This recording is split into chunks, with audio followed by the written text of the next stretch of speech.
Chelsea Rustrum, and this is a Shares of SF event, and I'm very excited to introduce Douglas Rushkoff, best-selling author of at least 10 books, right? Yeah, including Throwing Rocks at the Google Bus, How Growth Became the Enemy of Prosperity. Yeah, did I get that right? Yeah. Okay, awesome. So we're just gonna do a informal Q&A back and forth here, Cool. mostly to you, because I'm excited to hear what you have to say about the rebirth of peer-to-peer culture and everything beyond that. So let's get started. So can you tell us a little bit about your new book and how you came to the conclusions that you did, and maybe even a bit about what those conclusions are? Feel free to talk as much as you want on that one, because that's kind of a big question.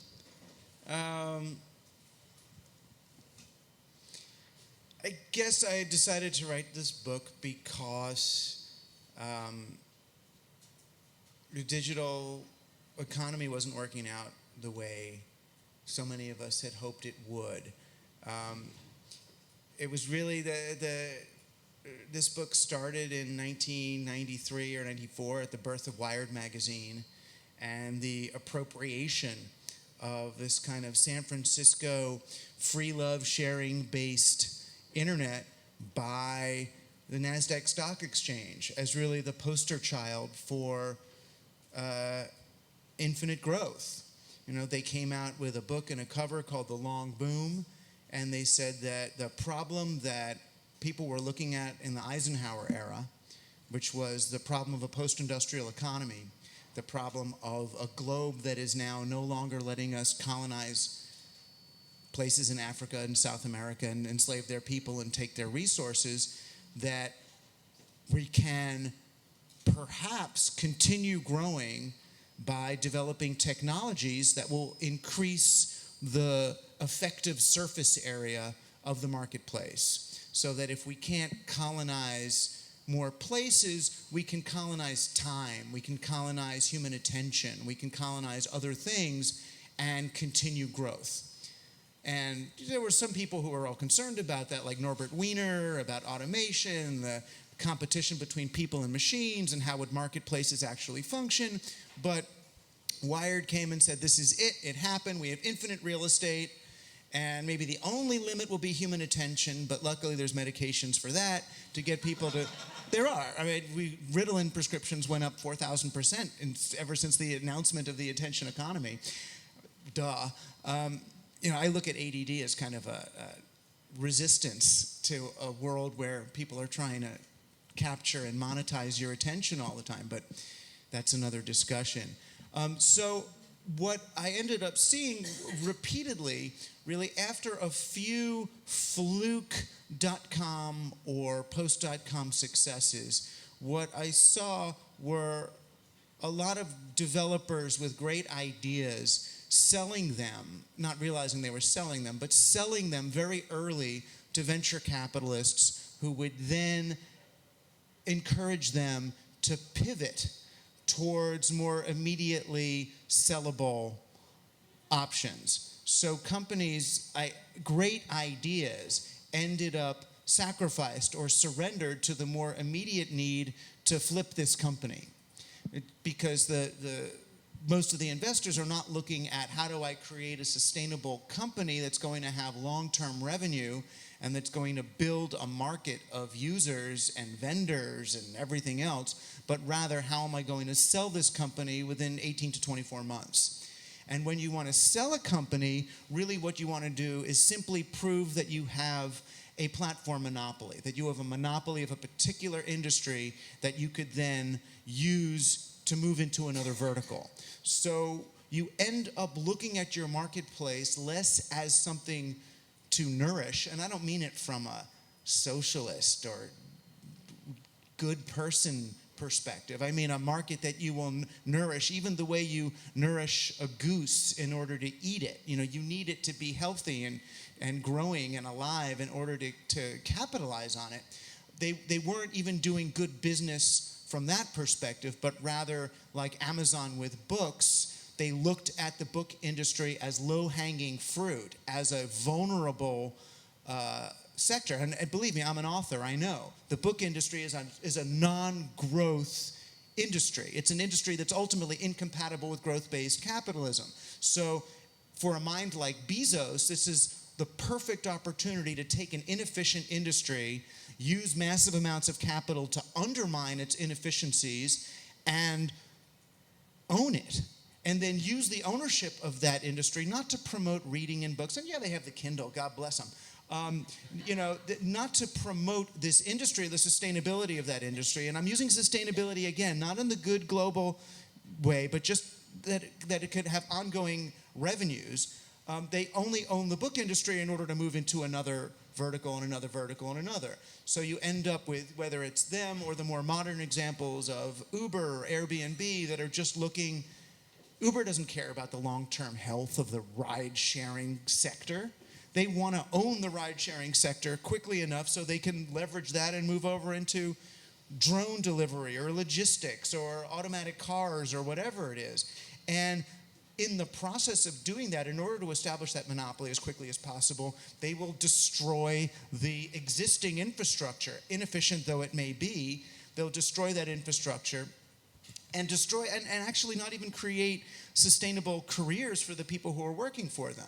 So it's not a pretty picture. It's typical old school, destructive, extractive, growth-based capitalism. It's the same thing that Walmart does. Right? Walmart doesn't promote economic growth and activity in the sectors, in the regions where it operates. It goes in and it's like a vacuum cleaner. It sucks the value out of a community to the point where the community goes bankrupt. Walmart's problem right now, if you read their reports and the articles about them, Walmart's problem now is that once a Walmart has operated for 30 or 40 years in an area, that area goes bankrupt. It can no longer support the Walmart. So Walmarts are going out of business because they've sucked all the value out of those communities. They've killed the other businesses. They don't pay living wages. The welfare rolls go up. So if you take that thing that, say, Walmart, it takes 20 years to destroy a community, if you amp that up on digital steroids, you end up being able to do that in 20 or 30 months rather than 20 or 30 years, which is what we're starting to see. So when people lay in front of the Google bus or throw rocks at Facebook buses, it's meaningful to me on a number of levels. First, it's the actual economic devastation of the business plans. It's a accelerated form of gentrification that you would see whenever a foreign company comes, but it's exacerbated and amplified by the speed at which these companies grow and the efficiency with which they port the employees in and out of a community. It also hits home on a kind of almost a heart level because San Francisco is the place that gave life to this whole thing, to networking technologies, to shareware, to freeware, to the net. It was San Francisco, the Bay Area, that had the vision for this, but now it seems as if it's the San Francisco ethos is being appropriated by companies as a branding strategy, but not a functional reality. These are not sharing, and we all know, these are not sharing companies. This is Wall Street. And the third reason I wrote the book is because really, really smart friends of mine who on many levels are smarter than me, Evan Williams, who I knew back in his broke early blogger days, before he even sold it to Google, when he would borrow $200 from, what's his name, Dave Weiner, remember him, Dave Weiner, the RSS guy? He's an angry dude right now. Because RSS has been undermined and Google won't support it. It's a whole thing. But I remember when he borrowed like $200 or $300 from him to keep Blogger alive. I saw him on the cover of the Wall Street Journal with the number 4.3 billion under his face, which was the amount that he earned the day that Twitter went public. And on the one hand, I'm happy for him because, oh, my friend's a billionaire. But on the other hand, I'm sad because I realized he's sold his company. And he sold his company to people who don't care about it and who will kill it. And now we look, Twitter makes $500 million a quarter on an app that delivers 140-character SMS messages. Pretty damn good. That would be a great, thriving business, especially because you don't need that many people really to run a Twitter. You don't need, that's much lower than the cost of running Twitter, $500 million, $2 billion a year. But this is considered an abject failure by Wall Street because they've put in so many $1 billion and expect 100x or 1,000x returns. So what we're seeing is a digital development community that is utterly unaware. And it's ironic that they are because they're programmers. They're utterly unaware of the operating system beneath their companies, the corporate capitalist operating system that they're accepting as a given condition of nature. They don't understand that the market was already gamified. You don't need to gamify it. It was gamified back in 11 and 1200 when we got centrally issued interest-bearing currency, when we got chartered monopolies, and when we optimized the economy for the extraction of value and its conversion into capital rather than the velocity of money and the creation of revenue. And those are two very different ways of doing business. One, think of it as RAM, and the other one, think of it as hard drive. Right? One way to make business, to do business, is to sell lots of things and make lots of money, make your customers and users wealthy in the process so they can buy more stuff from you. And you go back and forth, and that's a sustainable long-term business. It's the kind of business that would pay its owners back in revenues and dividends. The other kind of business is the business that grows its share price. And it does that by extracting currency and value from a marketplace and converting it into share price, which is static, frozen money. That's a model that was already bankrupt before the internet started. For 75 years, corporate profit over net worth has been going down. That's been a really serious problem. What that means is corporations are really good at absorbing money, but really bad at deploying that money to make a profit. They have a kind of economic obesity where they store capital in fat, but don't have the muscle to make things. That's why big drug companies buy little drug companies to show growth. It's why Google became Alphabet, because it doesn't have innovation anymore. It is a holding company that will buy little companies to get innovation. And when we got the digital economy, when we got digital technology, we had the ability, we had the moment of opportunity, and I think we still do, to reprogram the economy from the inside out, to build revenue-based.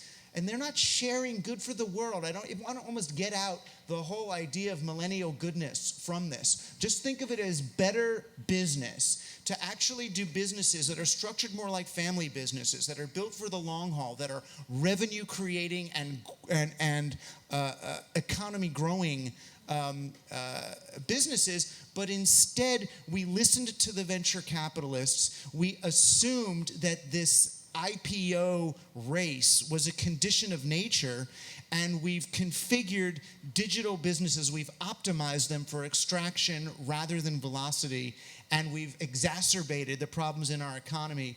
We've neglected land and labor, which are two factors of production as important as capital.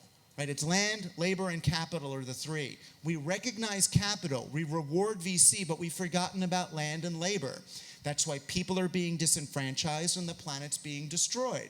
So we can keep that up, and we all get to die. I mean, we all get to die anyway, but we all get to die really soon, and our children die too.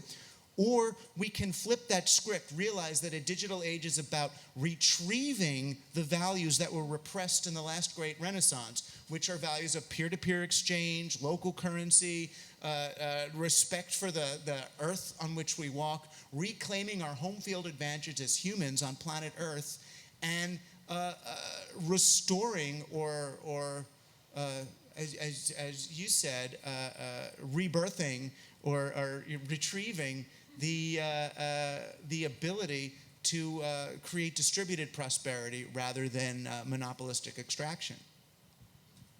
Beautiful. Thank you. That was why I did it. Yeah. And why not, you know? And why not? And to leave evidence for the Martian archaeologists who come here after we're gone, that someone knew what was going on. All right, along those lines, how can we change the mentality of Wall Street, or of many of us really, or of all of us, of growth for growth's sake? by giving them permission to admit what they admit to me behind closed doors. I've talked to now like 6 CEOs of Fortune 100 companies who all say the same thing, that they're delivering growth to their shareholders because they're required to or because they're incentivized to, but they're doing so at the long-term health prospects of their companies and against their consciences. So they're trying to earn enough money so they can still insulate their kids from the reality of the world that they're creating. I talked to a guy who's got, he's got a goat share and sends his kid to Rudolf Steiner schools. But there's a certain point at which you can't earn enough money to insulate your kids and your future from the reality that you're creating. So it's letting more and more of these people admit that we are cannibalizing our companies. We're using one-term write-offs and all sorts of financial tricks to make it look like our companies are growing. Poor little what's-her-name at Yahoo is selling off, when they say it as if it's just business. She's selling off the productive assets of Yahoo. She's selling off the productive assets. Why would you sell off the productive assets? It's because those are the only ones she can sell. And it's crazy, isn't it? And these companies, they end up becoming more and more like banks. So it's helping them do that. It's getting big corporations with giant war chests to do the unthinkable, which is lobby for tax reform that will, rather than punishing dividends, will punish capital accumulation. Because a lot of these companies have a lot of money and a lot of revenue. If they were allowed to reward their shareholders with cash, the shareholders might actually be okay with that. Oh, you're going to pay me to sit on a stock that doesn't go up? It's like, yeah, we used to call that a preferred share. And it was a good thing. Wouldn't you like to make a 9% dividend? Isn't that cool? It's like, yeah, if I didn't have to pay for it, I would. So it's changing the tax code to do that. It's letting a lot of these companies die, which is really okay. They're gonna go. So it's as individuals, it's doing more. It's changing your consumption patterns and realizing that something might cost $1 more in the short term, but it actually generates more value in the long term. The price is higher, but the cost is lower. And getting more people to understand that. And if you do it in a bounded way in your own community, you get to see the effects of it better than it's not a matter, you can't just do it on a website. Oh, I'm going to buy from that company over in the Philippines instead of that one in China. It's really hard to see the return immediately that way. But, simple things, joining CSAs and things like that. Take less money from venture capital. Understand what you're doing. Decide early on in your company, are you building this company because you want to work for a living? Or are you building this company because you want to sell it and never work again? If you want to do that and sell it and never work again, understand that's what you're doing. Flip this business and go for it. And don't feel bad. That's what you're doing. You just want money. Or develop something that you think is cool, that you want your name on, and think of it more like a family business. So, it's entirely possible. If you're working at a giant company, then the easiest thing to do is when you're in those meetings, when you're making those design decisions and those business decisions, almost hold the mantra of make them rich. How can I make my users rich? How can I make them rich? And how can I stop thinking about users getting rich as an externality, as a leak on my revenue, and rather as something that I'm going to see back? And once you do that, then you get that sort of more thriving business. But again, that's only if it's a business that you really want to do for 2 or 3 years, not just sell and get rid of. Are you just gasoline that you want to burn the thing, or are you going to actually, start a good long barbecue? Along the lines of growth for growth's sake on an individuated level, it seems like we feel like we need to earn the right to exist instead of being okay as we are. Yeah. Do you think there's a way out of that? Yeah. I mean, the problem is ever since the industrial age, we've been looking at human beings in terms of their utility value. And now that we have machines that can outpace the utility value of pretty much any human being, we either have to go down the Kurzweil Google route and say, oh, well, let's let these machines replace us. They're better. They're better. They are the next stage of evolution. It's hubris to think that human beings should deserve a permanent place on this planet. And we'll only be in, 50, 100 years from now, we're only important insofar as we can keep the machines going. And once they can keep themselves going, goodbye, let it go. as they say in the Disney movie. And it's everywhere, that thing. It will not die. It will not die. I mean, Disney movies didn't do that when I was a kid. Yeah, I mean, it's to argue that I think it's arguing that it's okay to be on Team Human. That Mr. Rogers said, you are okay just the way you, I mean, they don't have him anymore. But when I was a kid, Mr. Rogers, you're okay just the way you are. You know, that it's holy, that it's wonderful to be human. That's why we've got to start teaching humanities again and liberal arts in schools. The whole purpose of college is the same as the purpose of art. It's to be able to extract yourself from the dominant narrative for long enough to see it objectively, to see it as a social construction. So then we can start looking at, well, what is the human project about?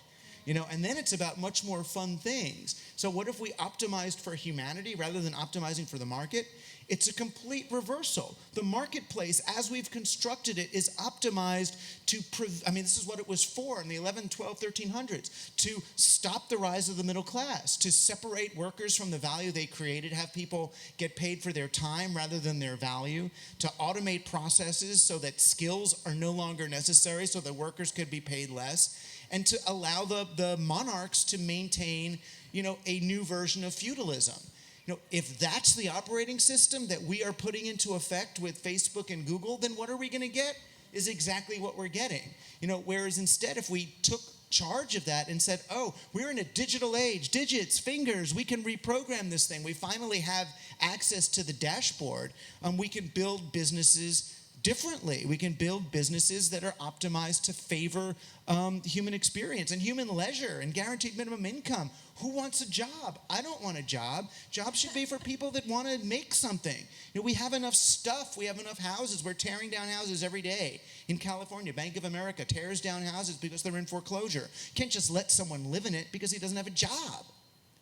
Right? But what is the job? Well, we don't need a job. We don't need him. We'll get him to make some useless piece of plastic to stick in someone's storage shed and destroy the planet all the much further and send some little black kid into a cave to get, molybdenum out of a mine.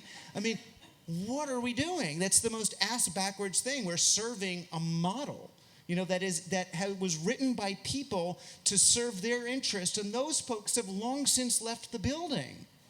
They're gone. The division of wealth is even greater now than it was in their optimized corporate colonial economy. So it's ludicrous. Very. On that note, there are many entrepreneurs here. What practical advice do you have for them in doing something that's truly economically innovative? Platform cooperatives. Make everyone who works in your company, do you want to explain what that user, is? Yeah, make everyone an owner. If Uber, it would be so simple. I'm going to Uber in 2 hours, and I'm going to beg them. But when you go from this to IPO, take 10% of your shares and distribute them to the drivers based on how much work they've done in the company. So then, instead of having people under minimum wage doing the R&D for robotic cars that will replace them, now at least you have them investing their time and labor into a business opportunity for the future. So then they'll get passive income when the robots do replace them. This is not rocket science. This is, it's super simple. Land, labor, capital. You're rewarding the capital. We got that. How are you rewarding your labor? How are you rewarding the land? Who's paying for these roads? How are you paying for the infrastructure to run all that? How are you paying for the gas? It's the same for Airbnb. If you're going to destroy a neighborhood this way, how can you stop that? How can you, the building where there's 3 people who actually live there and everybody else is a overnight tenant. How do you compensate for that? How do you pay back the community that you've turned into a hotel? They're sort of easy. So platform cooperatives is one really easy one. Local investing and bounded investing, not growing your company, looking for a specific local market, and then figure out a business model that would actually work if it did not scale up. If your business is depending on scaling up, then it's not a real business. Then it's a Ponzi. That's the only thing that depends on scaling up. And things that happen on scale, that one-size-fits-all thing, is the industrial model. I mean, yeah, if you're going to build aircraft carriers, scale up. Because you need big clients. You're not going to do that locally. The town, Oakland's not going to buy an aircraft carrier, even a town that big. That you got to scale up. I got that. If you're going to make iPhones, scale up. You're going to make big computers, scale up. But if you're going to do a pizza solution or almost any business should be able to succeed locally. And that will be your competitive advantage, is understanding your specific market. A digital world is not a one-size-fits-all world. We've tried to make it a globalist thing, but it's not. Globalism was industrial capitalism. Digital is distributist. It's retrieving really medieval distributist values, peer-to-peer exchange. And peer-to-peer exchange really works best locally, which is why Bitcoin is such a weird thing. You know, God bless it. It's interesting. It's great to have authentication decentralized, but it doesn't engender trust between human beings. It replaces trust in a new way, so it's odd. But if you develop a local economy, then you actually can engender trust between people. You can restore that home field advantage that humans have. Otherwise, we're giving the advantage to corporations, which are just pieces of code. They're just software that's designed really to replace us. They can vote practically at this point. You know, when corporations as a medium flip to the extreme, if you want to use tetratic analysis, they flip into personhood. And we are the people, not them. So let's go back a little bit to the retrieval of peer-to-peer culture. What happened, and how can we go back to that specifically? Well, ahead to it, really. I mean, because I don't want to, it's not like we're going to go back to the Middle Ages. You know, Burning Man's fun, but, right, it's not for everyone, you know. Have you been? Yeah, but back when it was Burning Man. It's still Burning Man, is it? Is it? Yeah. It's just scaled up. I don't have a big enough RV. No, I mean, you could, back in the day, I guess people still do, right? You could do Burning Man in a tent and have no village and just be a wandering minstrel. That's the best way to do it. Just, again, you against the elements. Look for water.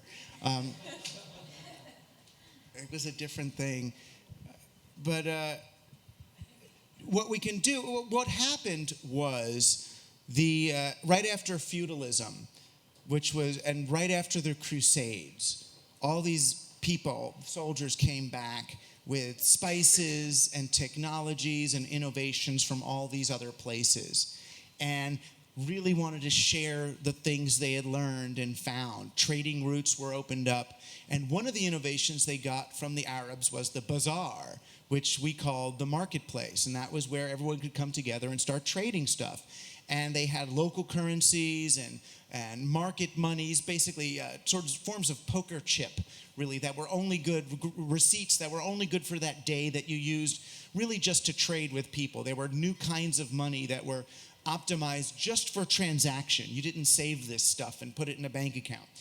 And the middle class appeared out of the peasant class, the bourgeois, the burghers. They got wealthy. It was the greatest wealth expansion in human history. People worked 3 or 4 days a week. They ate better than they ever did before. Women were taller in the late Middle Ages than at any time until the 1970s in England. I mean, these were healthy, happy, interesting people. They had so much extra money, they built cathedrals. This was the age of cathedrals. The Golden Age was not the Renaissance. It wasn't the Vatican writing a check. It was people saying, how are we going to invest our prosperity for our grandchildren? So they built cathedrals, which they knew would be tourist sites, pilgrimage sites for future generations. These were 100-year projects. So this was a very different understanding of the economy. The problem was the wealthy got poor as the poor got wealthy. The aristocracy, families that hadn't worked in 500 or 800 years, were really upset at the idea of an independent population of burghers making money. So they called them the bourgeois, right? We hate the middle class. They're the bad guys. And they made their forms of trade illegal. They made small business illegal. Now you had to get what was called a chartered monopoly, a monopoly charter from the queen in order to do business, or from the king. So now instead of being able to make shoes, you had to go become an employee of Her Majesty's Shoemaking Corporation. So now instead of creating value, you were selling your time, and now the shoemaking company doesn't want skilled workers, they want the cheapest workers, so you end up with industrialism, mechanized industrialism, which wasn't to make things faster or better, it was to make things with less labor. It was to make things with less people involved, or more people but less skilled people. You want to go to the Home Depot parking lot and get the undocumented alien to make the shoes, and you can train him in 15 minutes and fire him if he wants more money rather than the skilled shoemaker. Second thing they did was made money illegal. So now you could the only money you were allowed to use was centrally issued currency that was borrowed from the central bank and paid back in interest. So now we have a growth-based economy in which people with money can make money simply by having money. And everybody else has to grow an economy in order to pay back those people. Well, how did we grow that economy? We took over South America and Africa and America and killed red people and enslaved brown people, and it grew, and send them into the mines and do everything you have to, make them pick cotton and sugar. And I mean, as long as all the pain is externalized, we don't have to really think about that. We just bring back the great industrial, the fruits of the industrial harvest back to England in Victorian times and show those to the people. And it was a dumbwaiter society. You know what was the dumbwaiter for? Was it to make it more convenient for the slaves to get the food up to the masters? No. It was to make it so the masters didn't have to see the slave bringing the food in. It was like, it's a replicator, out of mind. Slavery externalized, because we know that Jefferson, who had a lot of slaves, he was also guilty about it. Right? He felt bad about it. He wanted to be able to fuck them at night without, all the guilt. So if wish he did. So if you just, it's a dumbwaiter, then it's like, oh, here she is, right? Hi, how are you? Did you have a good day? Yes, so did I. So that's what we did. So now if we move into a new distributed age, if we're going to be in a renaissance as profound as what happened then, we retrieve the things that were forcibly repressed. So we retrieve local and peer-to-peer currencies, we retrieve the marketplace, and we retrieve small businesses, cottage industries. But that we can do, again, in a distributed age. As long as you're not looking to scale on a global industrial level, you can maintain that. And even Pope Francis, the new guy, he's talking about distributism, which was a papal concept that got spread later by Belloc and Chesterton and even McLuhan, which is the idea that it was really two things. One, that workers should own the means of production.